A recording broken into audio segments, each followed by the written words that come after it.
Hello friends, आप देख रहे हैं आपका चैनल शेयर बाजार विद आयुष। और दोस्तों, इस वीडियो में चर्चा करेंगे BCCL यानी भारत कुकिंग कोल IPO के डे 2 ऑफ सब्सक्रिप्शन के बारे में। दोस्तों, आज दूसरा दिन था और दूसरा दिन किस तरीके से आज हमको ख़त्म होता हुआ देखने को मिला है ये जानेंगे। किस तरीके का रिस्पॉन्स आता हुआ देखने को मिला है हर एक कैटेगरी की तरफ से ये समझेंगे। तो आप लोग देखिएगा वीडियो को पूरा ज़रूर। लेकिन उससे पहले अगर आपने दोस्तों चैनल को पहली बार विजिट किया है तो ज़रूर आप लोग सब्सक्राइब कर लीजिएगा। तो दोस्तों, BCCL यानी भारत कुकिंग कोल, अब सिर्फ याद रखिएगा एक और दिन बचा हुआ है जो है 13 जनवरी यानी कल का, जब आप इस IPO में अप्लाई कर पाएंगे। 10 रुपये की इस IPO की फेस वैल्यू है, 23 का प्राइस बैंड है, 600 शेयर का लॉट साइज है और पूरा का पूरा OFS। तो चलिए अब सीधा देखते हैं सब्सक्रिप्शन को। सबसे पहले दोस्तों शुरुआत का यानी फर्स्ट डे का सब्सक्रिप्शन देखते हैं जो 9 जनवरी को निकल कर आया था। पहले दिन के अंदर दोस्तों जो QIP कैटेगरी थी वो लगभग 30% सब्सक्राइब हमको होती हुई देखने को मिली थी। HNI कैटेगरी जो है वो लगभग 16 गुना सब्सक्राइब होती हुई नजर आई थी। रिटेल कैटेगरी लगभग 9.45 टाइम्स, एम्प्लॉय कैटेगरी 85% और शेयर होल्डर कैटेगरी लगभग 11 गुना दोस्तों सब्सक्राइब हो गई थी पहले ही दिन। यानी अपने आप में दोस्तों जो टोटल सब्सक्रिप्शन था फर्स्ट डे के अंदर वो 8 गुना था। राइट, पहले ही दिन के अंदर 8 टाइम्स IPO सब्सक्राइब हो गया था। और ऐसा भी नहीं कह सकते कि देखिए बहुत ही छोटा IPO है। राइट, मोर देन 1000 करोड़ का इशू है और पहले दिन के अंदर अगर आपको 8 गुना सब्सक्राइब होता हुआ दिख रहा है तो नो डाउट पहले दिन के अंदर सब्सक्रिप्शन तो अच्छा निकल कर आया था। लेकिन आज क्या हुआ है, सेकंड डे में क्या डिफरेंस आया है, सेकंड डे फर्स्ट डे से कितना अलग है, अब ये आप देखिए। तो शुरुआत करते हैं QIP से। तो दोस्तों QIP कैटेगरी ये दोस्तों सब्सक्राइब हो गई 2 दिनों के अंदर लगभग 1.44 टाइम्स। मतलब कुल मिलाकर अगर आप देखेंगे तो QIP कैटेगरी की तरफ से इस IPO के अंदर अभी तक लगा दिया गया है 262 करोड़। अब ये आप कह सकते हैं कि 2 दिनों के अंदर अगर QIP कैटेगरी सिर्फ 260 करोड़ रुपए लगा पा रही है तो अपने आप में कम सब्सक्रिप्शन है। तो बिल्कुल सही बात है। लेकिन हमेशा आपको ने बताया कि दोस्तों QIP कैटेगरी पहले दूसरे दिन पैसा नहीं लगाती है। पहले तो आप ये देख लीजिए कि QIP में किस किस ने पैसा लगाया। तो कुल मिलाकर दोस्तों QIP कैटेगरी के अंदर अभी तक जो पैसा हमको आता हुआ दिखा है, यानी जो शेयर्स अप्लाई किए गए उसमें 11 करोड़ 38 लाख शेयर्स अप्लाई करें, जिसमें 1 करोड़ 96 लाख शेयर्स अप्लाई करें FII ने, 5 करोड़ 41 लाख शेयर्स अप्लाई करें DI ने, म्यूचुअल फंड्स ने लगभग 1,76,000। तो अदर्स कैटेगरी के द्वारा लगभग 4 करोड़ शेयर्स अप्लाई कर दिए गए, विच मीन्स कि अभी तक दोस्तों सबसे ज़्यादा पैसा आया है वो DI की तरफ से आया है, फिर अदर्स की तरफ से, फिर FII की तरफ से और फिर म्यूचुअल फंड्स की तरफ से हमको आता हुआ दिखा है। सो ओवरऑल दोस्तों इस बात का ध्यान रखिएगा कि अभी तक हमको कुछ खास शुरुआत जो है वो QIP की होती हुई देखने को नहीं मिली है। लेकिन कल का दिन अपने आप में एक बात ध्यान रखिए बहुत डिफरेंट रहेगा। रीज़न बीइंग QIP के पास दोस्तों हमेशा आखिरी दिन जो रहता है उसमें पैसा जो है वो आप फुल फोर्स में आता हुआ दिखते हैं। तो ये मान के चलिए कि कल के दिन जब QIP का पैसा आपको आता हुआ दिखेगा तो वो डेफिनेटली ज़्यादा होगा, अच्छा होगा और मोर देन एक्सपेक्टेशन होगा। अब आते हैं दोस्तों अगली कैटेगरी पे जो है नॉन इंस्टीट्यूशनल बायर्स या फिर जिसको हम HNI बोलते हैं। तो HNI category as a whole अगर आप देखेंगे तो 96 टाइम सब्सक्राइब हो चुकी है। लगभग दोस्तों HNI की तरफ से 13,146 करोड़ रुपए जो है वो इस इशू में लगा दिया गया है। अब इसमें इस बात का ध्यान रखिएगा जो बिग HNI कैटेगरी है वो लगभग 92 टाइम सब्सक्राइब हुई है। मतलब 3 करोड़ 95 लाख शेयर्स के हमने 3 करोड़ 67 लाख शेयर्स के लिए बट डाला गया है, जो करीबन 8458 करोड़ होता है, 8,458 करोड़ रुपए। अब जो बिग HNI कैटेगरी है दोस्तों, अगर सब्सक्रिप्शन अगर आप देखेंगे तो वो 92 टाइम्स हुआ है। 92 टाइम्स का मतलब क्या है? 92 टाइम्स का मतलब ये है कि क्या 92 में से एक को मिलेगा, ऐसा नहीं है। 92.91 टाइम्स का मतलब ये है कि लगभग अभी बिग HNI के अंदर अलॉटमेंट मिल रहा है 18 में से एक, मान के चलिए। ठीक है, 18.16 के आसपास आता है वो वैल्यू।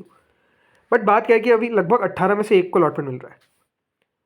कल के दिन तक ये आप मान के चलिए जो बिग HNI कैटेगरी है, जितना पैसा हमको अभी देखने को मिल रहा है उतना ही कल और आ जाएगा। मतलब 16,000 करोड़ रुपये हो जाएगा। मतलब ये जो 18 गुना है ये लगभग 36 गुना तो जाता हुआ दिखेगा। मेरा एक्सपेक्टेशन है कि ये दोस्तों 40 से 45 गुना भी हो सकता है।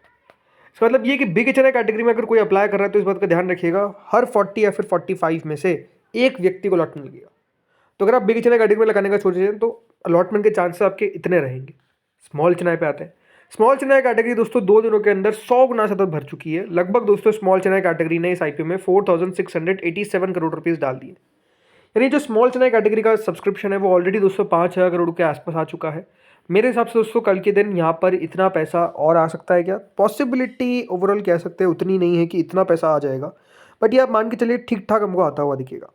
जो आखिरी IPO दोस्तों था जिसमें ICICI प्रू AMC में अगर आप देखेंगे जो पैसा हमको आता हुआ देखने को मिला था स्मॉल HNI की तरफ से वो लगभग 7,700 करोड़ था।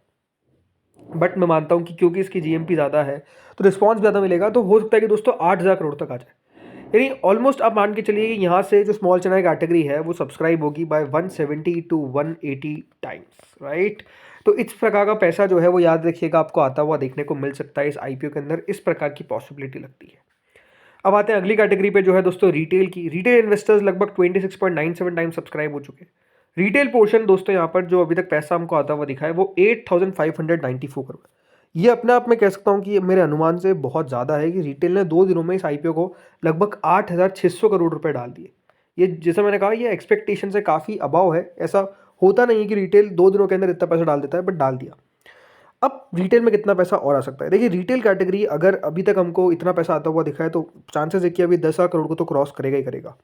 क्योंकि जो पिछला आईपीओ था दोस्तों आईसीआईसीआई प्रू जिसमें अच्छा पैसा आया था उसमें भी लगभग इतना ही पैसा आया था 8,600-700 करोड़। लेकिन अब यहाँ पर ऑलरेडी 2 दिनों में आ चुका है। अब क्योंकि दोस्तों 8,600 करोड़ रुपए दिख रहा है और हमको सब्सक्रिप्शन लगभग 27 टाइम्स के आसपास दिख रहा है, तो क्या ये असल में 27 टाइम्स हुआ है? नहीं, अभी तक हुआ तो दोस्तों 17 गुना ही है। मतलब अभी 17 में से एक को अलॉटमेंट लग रहा है। बात क्या है कि जो सब्सक्रिप्शन हमको आता हुआ देखने को मिल रहा है रिटेल के अंदर, लोग more than single lot apply कर रहे हैं। कोई मतलब नहीं है सिंगल लॉट से तो अप्लाई करने का, अलॉटमेंट आपको एक ही लॉट का मिलेगा। जो अप्लाई कर रहे हैं अब वो जाने, बट बात क्या है कि कोई मतलब नहीं, ठीक है। सो इस बात का ध्यान रखिए कि रिटेल कैटेगरी के अंदर यहाँ पर हो सकता है कि 10 से 11,000 करोड़ रुपए हमको आते हुए दिखे, यानी रिटेल कैटेगरी यहाँ से आपको और बढ़ती हुई दिखेगी सब्सक्रिप्शन के अंदर। पॉसिबिलिटी है अगर 11,000 करोड़ होगा तो मान लीजिए 35 गुना तक सब्सक्राइब हो जाएगा, एप्लीकेशन वाइज कम ही रहेगा। मेरे हिसाब से दोस्तों मैं अगर एप्लीकेशन वाइज सब्सक्रिप्शन मानूँ तो कम से कम आप मान के चलिए एप्लीकेशन वाइज सब्सक्रिप्शन जो है वो 25 गुना तक हो सकता है। मतलब हर 25 में से एक को अलॉटमेंट लगेगा रिटेल कैटेगरी के अंदर। तो इस बात का ध्यान रखिए कि ये जो तीनों कैटेगरी है एच.एन.आई में बिग, स्मॉल और रिटेल, इनमें सबसे ज़्यादा अगर पॉसिबिलिटी का अलॉटमेंट आने की होगी तो वो रिटेल रहेगी। इस बात का ध्यान रखना है। सबसे डिफिकल्ट अलॉटमेंट मिलेगा, ये बात ध्यान रखिए, स्मॉल एच.एन.आई के अंदर। मतलब वहाँ पर अलॉटमेंट अगर आपको मिल जाता है तो it's only based on luck. ऐसा तो सब में याद रखिए लॉटरी है, बट स्मॉल एच.एन.आई में तो मिलना बहुत ही मुश्किल है, राइट। अब आते हैं अगली कैटेगरी पे जो है एम्प्लॉय कैटेगरी। एम्प्लॉय कैटेगरी लगभग दोस्तों 2.92 टाइम्स विच मीन्स 140 करोड़ रुपए आते हुए देखें, काफ़ी बड़े सब्सक्राइब हो रहा है एम्प्लॉय कैटेगरी। अब आते हैं इसके बाद सबसे इंपॉर्टेंट कैटेगरी जो है share holder. Share holder category दोस्तों लगभग 44 टाइम्स सब्सक्राइब हो गई है। इसका मतलब ये है कि शेयर होल्डर कैटेगरी की तरफ से इस आईपीओ में 4,711 करोड़ रुपए ऑलरेडी लगा दिए गए। अब जैसे मैंने कहा दोस्तों शेयर होल्डर कैटेगरी में सब्सक्रिप्शन का अनुमान लगाना अपने आप में थोड़ा सा मुश्किल होता है, बिकॉज आपको पता नहीं कि कितने शेयर होल्डर्स है और कितना दोस्तों सब्सक्रिप्शन हमको आता हुआ देखने को मिलेगा शेयर होल्डर कैटेगरी की तरफ से। बट ऑलरेडी अगर दोस्तों 4,711 करोड़ रुपए आ चुका है विच मीन्स कि शेयर होल्डर कैटेगरी अच्छे सब्सक्राइब तो होती हुई दिख रही है, इसमें कोई दोहराई नहीं है। I think share holder category के अंदर पॉसिबिलिटी है कि यहाँ से आपको सब्सक्रिप्शन जो है वो आपको हो सकता है कि 2,000 से 3,000 करोड़ रुपए और बढ़ता हुआ दिख जाए। अगर 2,000 करोड़ रुपए दोस्तों बढ़ता हुआ दिखता है तो मतलब ये है, मान लीजिए 6,500 करोड़ रुपए आते हैं, 6,500 करोड़ रुपीज़ आते हैं, तो ये लगभग दोस्तों जो कैटेगरी है वो सब्सक्राइब हो जाएगी 60 गुना के आसपास, राइट। तो 60 गुना के आसपास अगर सब्सक्राइब होती है तो जिसने एक लॉट लगाया 60 में से एक को लौटने का चांस रहेगा। लेकिन आपको मैंने पहले बता दिया है कि शेयर होल्डर कैटेगरी के अंदर अप्लाई अगर आप कर रहे हैं तो अप्लाई करिए फॉर 14 लॉट्स, ताकि पॉसिबिलिटी आपके अलॉटमेंट आने की बढ़े। मान लीजिए 60 गुना सब्सक्राइब होता है, right, let's say take an example, और 14 लॉट्स आपने अप्लाई कर दिए, राइट, क्योंकि मैक्सिमम आप इतने अप्लाई कर सकते हैं। तो फिर इस बात का ध्यान रखिएगा कि आपको अलॉटमेंट मिलेगा लगभग 4.3 में से एक, यानी हर 4.3 में से एक को अलॉटमेंट लग जाएगा जिसने 14 लॉट लगाए। तो आप समझ सकते हैं कि पॉसिबिलिटी बढ़ जाएगी। प्लस इसमें कुछ लोग होंगे जो शेयर होल्डर नहीं है उसके बावजूद भी अप्लाई कर रहे हैं, तो उनका भी कम होता हुआ दिखेगा। तो इस बात का ध्यान रखिए शेयर होल्डर कैटेगरी के अंदर इस तरीके से आपके अलॉटमेंट के चांसेस बढ़ते हैं। ओके, टोटल मिलाकर दोस्तों ये जो आईपीओ है ये अभी तक सब्सक्राइब हुआ है 33.65 टाइम्स। मतलब कंपनी को 26,855 करोड़ रुपए जो है वो मिल चुके हैं। बहुत ही मैसिव सब्सक्रिप्शन आता हुआ दिख रहा है, ये और बढ़ता हुआ दिखेगा। कल दोस्तों 2:30 पे हमारा फाइनल डिसीजन वाला वीडियो आएगा, इसमें हम देखेंगे कि क्यूआईबीज ने क्या किया है, उनको लेकर क्या रणनीति बनाई जानी है चाहिए, ये अपने आप में इंपॉर्टेंट है। तो वो वीडियो भी आप लोग मिस आउट मत करिएगा। प्लस आज एक और अपडेट हम देंगे जिसमें हम शेयर होल्डर कैटेगरी के अंदर फाइनल आपको बताएंगे कि किस तरीके से अलॉटमेंट का क्राइटेरिया बैठता हुआ दिख रहा है। तो दोस्तों इस वीडियो में तो इतना ही था। होपफुली आपको वीडियो बढ़िया लगा होगा। जीएमपी वही 10-11 रुपये के आसपास चलती हुई देखने को मिल रही है, वहाँ पर इतना एक्शन नहीं हो रहा है, बट ठीक है, जो भी एक्शन होता हुआ देखने को मिल रहा है वो ठीक है। तो दोस्तों इस वीडियो में इतना ही था। Thank you friends for watching this video.